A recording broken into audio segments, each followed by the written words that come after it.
এবং তারপরে তিনি গুলশানে ফিরোজা যে বাসভবন রয়েছে সেখানে তিনি যাবেন। আপাতত এটি হচ্ছে তার আজকের দিনের কর্মসূচি।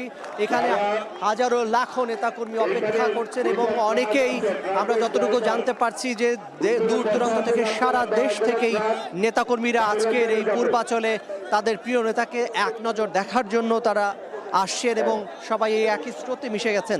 একটু জানিয়ে রাখি, বিএনপির ভারপ্রাপ্ত চেয়ারম্যান তারেক রহমানের যে রাজনীতির পথ চলা, তার যে এই জনপ্রিয়তা অর্থাৎ নেতাকর্মীর মাঝে তার যে জনপ্রিয়তা কিংবা তার যে গ্রহণযোগ্যতা সেটি শুরু হয়েছে দীর্ঘদিন ধরে। অর্থাৎ 1988 সালে তিনি প্রথম বগুড়া জেলার গাবতলী উপজেলার ইউনিটের সদস্য হিসেবে বিএনপিতে যোগদান করেছিলেন এবং তার রাজনীতির হাতেখড়ি কিন্তু তার মা বিএনপি চেয়ারপারসন বেগম খালেদা জিয়ার হাত ধরেই হয়েছিল। যখন এরশাদ বিরোধী আন্দোলন হচ্ছিল তিনি তার মায়ের সঙ্গে এরশাদ বিরোধী আন্দোলনে সক্রিয় ভূমিকা রেখেছিলেন, মাঠে ছিলেন এবং তার মায়ের সঙ্গে বিএনপি চেয়ারপারসন বেগম খালেদা জিয়ার সঙ্গে তখনকার যে স্বৈর শাসক এরশাদ তাকে গৃহবন্দী, তিনি তার মায়ের সঙ্গে তিনিও গৃহবন্দী ছিলেন এবং এরপরে 90-এর পরে স্বৈরাচার এরশাদ পতনের পরে যে জাতীয় নির্বাচন হয়েছিল সেই নির্বাচনে তিনি তার মায়ের সঙ্গে সারা দেশের যে নির্বাচনী প্রচারণা করেছিলেন বিএনপি চেয়ারপারসন খালেদা জিয়া, তার সঙ্গে তিনি ছিলেন।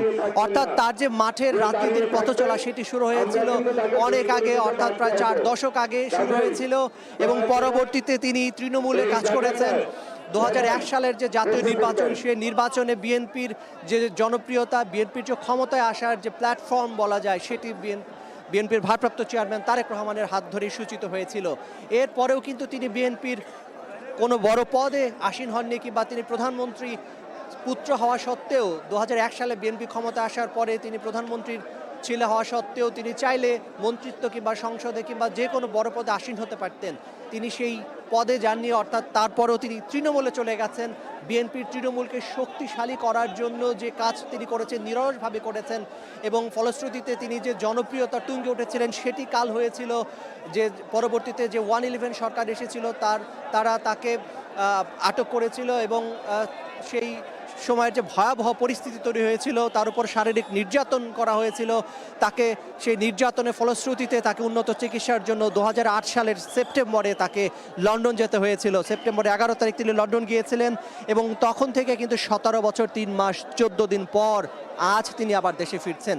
এবং এর মধ্যে 2002 সালে বিএনপির স্থায়ী কমিটির সদস্যরা তাকে দলের সিনিয়র যুগ্ম মহাসচিবের পদে তাকে আসীন করেন, কারণ তার জনপ্রিয়তা, তৃণমূলে তার অবস্থান এবং দলের জন্য তার যে নিবেদিত পরিশ্রম, নিরলস পরিশ্রম, তার ভিত্তিতে তাকে দলের সিনিয়র যুগ্ম মহাসচিবের পদ দেওয়া হয় এবং পরবর্তীতে 2009 সালে 5ম জাতীয় কাউন্সিলে তাকে দলের সিনিয়র ভাইস চেয়ারম্যানের তিনি পদে আসীন হন এবং 2018 সালে বিএনপি চেয়ারপারসন খালেদা জিয়াকে শুধুমাত্র রাজনৈতিক প্রতিহিংসার কারণেই তখনকার আওয়ামী লীগ সরকার তাকে কারাগারে নেওয়ার পর তিনি দলের ভারপ্রাপ্ত চেয়ারম্যানের দায়িত্ব গ্রহণ করেন এবং বিএনপিকে নেতৃত্ব দিয়ে যাচ্ছেন সেই হাজার হাজার কিলোমিটার দূর থেকে।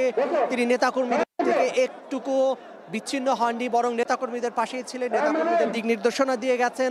চরম বৈরিতার মধ্যেও তিনি নেতাকর্মীদের দিক নির্দেশনা দিয়ে গেছেন, যে কারণে গত 17 বছর আওয়ামী লীগের দমন পীড়ন নির্যাতন কিংবা বিএনপিকে ভাগ করার কিংবা বিভাজন করার যে চেষ্টা করা হয়েছে আমরা দেখেছি অতীতে, সেই চেষ্টাকে ব্যর্থ করে দিয়েছেন তার যে দূরদর্শী নেতৃত্ব এবং তার যে যোগ্য নেতৃত্ব, সেই নেতৃত্ব, বলিষ্ঠ নেতৃত্বের কারণেই বিএনপি অটুট ছিল, বিএনপি অটুট আছে, সেটাই আজকে নেতাকর্মীরা প্রমাণ করেছেন।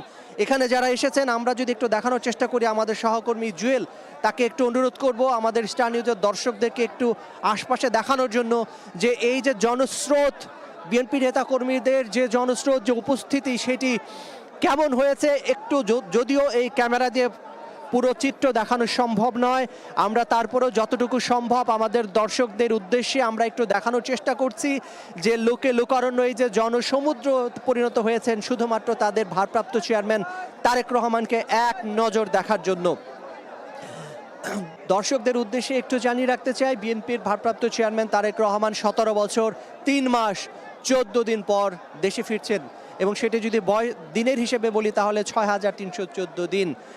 এবং এই যে দূরত্ব, এই যে সময়ের দূরত্ব কিংবা এই যে স্থানের দূরত্ব, 1000 কিলোমিটার দূরে তিনি ছিলেন, কিন্তু তারপরও তিনি নেতাকর্মীদের মনের মধ্যে ছিলেন, নেতাকর্মীদের প্রাণের মধ্যে ছিলেন, কারণ তিনি নেতাকর্মীদের সংস্পর্শে ছিলেন, নেতাকর্মীদের ছেড়ে এতটুকু দূরে যাননি, দলকে নেতৃত্ব দিয়েছেন। এবং 5ই আগস্ট 2024 সালে যে জুলাই আন্দোলন হলো, জুলাই আন্দোলনে তার যে ভূমিকা এবং স্বৈরাচার শেখ হাসিনা সরকার পতন আন্দোলনে তার যে ভূমিকা, সেটি নেতাকর্মীরা বলছেন। এবং সেই আওয়ামী লীগ সরকার পতনের পরে নেতাকর্মীদের তো বটেই, সারা দেশের মানুষের একটি প্রত্যাশা ছিল বিএনপির ভারপ্রাপ্ত চেয়ারম্যান দেশে ফিরবেন, এবং তিনি দেশে ফিরবেন সেটি তিনি নিজেই ঘোষণা দিয়েছিলেন।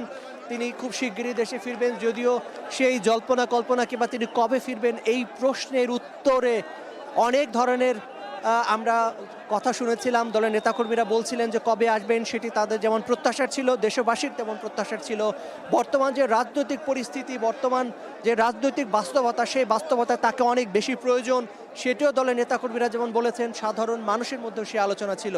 তো সবশেষ সেই প্রশ্নের উত্তর দিতেই আসলে তিনি আজকে সশরীরে কিছুক্ষণ পরে, অর্থাৎ আর কয়েক ঘন্টার মাঝেই তিনি বাংলাদেশের মাটি স্পর্শ করবেন। তার সঙ্গে তার স্ত্রী ডাক্তার জুবাইদা রহমান এবং তার মেয়ে জাইমা রহমান, তারাও আসছেন। এবং এসে তিনি এই যে মঞ্চ রয়েছে আমরা এখানে দেখতে পাচ্ছি, সেই মঞ্চে এসে তিনি জাতির উদ্দেশ্যে ভাষণ দেবেন।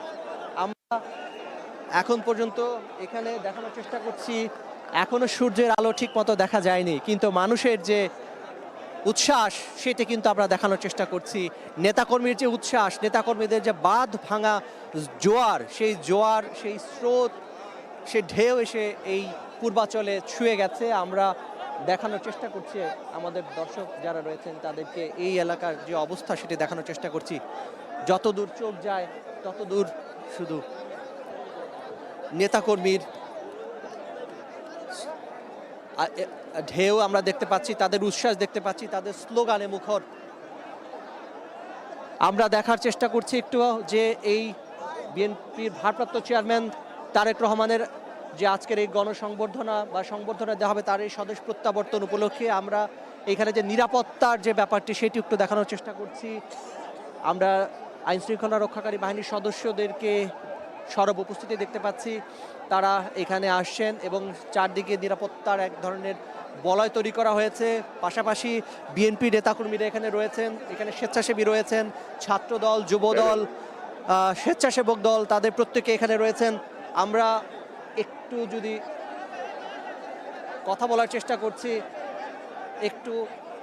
আবারও একটু কথা বলার চেষ্টা করছি নেতাকর্মীদের সঙ্গে। আপনাদের ভারপ্রাপ্ত চেয়ারম্যানের আর কয়েক ঘন্টা পরে এখানে সশরীরে আসবেন, এই যে প্রতীক্ষা, তিনি 6314 দিন পর আসছেন, এই প্রতীক্ষার প্রহর শেষ হতে যাচ্ছে, এইটা আপনাদের কাছে কতখানি আনন্দের কথা? এটা আমরা আবেগে আপ্লুত, এটা আমরা ভাষায় প্রকাশ করতে পারবো না। আমরা জাতীয়তাবাদী ছাত্রদল, আমরা অনেক আনন্দ। এবং আমরা একটু আরেকজনের সঙ্গে কথা বলতে চাই, এই যে কত ঘন্টা ধরে এখানে অপেক্ষা করছেন? আমরা সেই রাত থেকে, ভোর রাত থেকেই এখানে চলে আসছি। আমাদের নেতা তার স্বদেশ প্রত্যাবর্তন, ঐতিহাসিক স্বদেশ প্রত্যাবর্তন হচ্ছে, দীর্ঘ একটা অপেক্ষার অবসান হচ্ছে। আমরা আশা করি দেশের একটা গুণগত পরিবর্তন, গণতন্ত্রের একটা জাগরণ হবে এই নেতার প্রত্যাবর্তনের মাধ্যমে। তিনি আমাদের আশা আকাঙ্ক্ষার প্রতীক এবং আমাদের হৃদয়ের স্পন্দন। আমাদের নেতা অপেক্ষায় আমরা আছি। সেই দীর্ঘ 17 বছর পর এই ভূমিপুত্রের সেই তার জন্মভূমিতে প্রত্যাবর্তন হচ্ছে, আমরা নেতার অপেক্ষায় আছি। এই যে মহেন্দ্র খন, আপনারা কি মনে করেন যে তিনি দেশে আসলে দেশের যে রাজনৈতিক বাস্তবতা এখন বিরাজ করছে, সেই রাজনৈতিক বাস্তবতায় নতুন একটি মোড় আসবে, নতুন একটি ধারা তৈরি হবে কিংবা নতুনত্ব তৈরি হবে, একটি বাংলাদেশের রাজনৈতিক যে বাস্তবতা কিছুটা অস্থিরতা বিরাজ করছে সেই অস্থিরতা নিরসন হবে, সেটি মনে করেন? ইনশাল্লাহ আমরা আশাবাদী। তিনি যে দেশ গড়ার স্বপ্ন নিয়ে আসতেছেন এবং একটি শক্তিশালী নেতৃত্ব থাকলে, বর্তমান যে অন্তর্বর্তী সরকার আছে, অন্তর্বর্তী একটি সরকার একটি দুর্বল সরকার, এবং আমাদের একটি জাতীয় নির্বাচন যদি হয়, নির্বাচনের মাধ্যমে যদি একটা নির্বাচিত সরকার প্রতিষ্ঠিত হয়, সেই নির্বাচিত সরকারের মাধ্যমে এই চলমান যে অস্থিরতা এবং বিভিন্ন আমরা সংকট দেখতেছি, ইনশাল্লাহ সেই সংকট দূরীভূত হবে। আমাদের নেতার নেতৃত্বে ইনশাল্লাহ নতুন বাংলাদেশ এবং সম্ভাবনাময় একটি বাংলাদেশ গঠন হবে ইনশাল্লাহ। আমরা একটু আরেকজনের সঙ্গে একটু যদি কথা বলি, এই যে কুয়াশা, এই যে ঠান্ডা, এই যে প্রাকৃতিক বৈরিতা, এই সব কিছু কি আপনাদেরকে কোনো বাধা হতে পারছে? না না, এইসব কোনো কিছু আমাদের বাধা হতে যাচ্ছে না, কারণ দীর্ঘ 17 বছর পর আমাদের জনাব ভারপ্রাপ্ত তারেক রহমান আমাদের চেয়ারম্যান, উনি আমাদের যে মানে আমাদের দেশে যে আসতেছে বাংলাদেশে, তিনি এই দীর্ঘ 17 বছর পর, তো এর জন্য অনেক আবেগ উপ্লুত। এখানে ঝড় বৃষ্টি বা এই কুয়াশা ঠান্ডা আমাদেরকে মানে দমাতে পারবে না।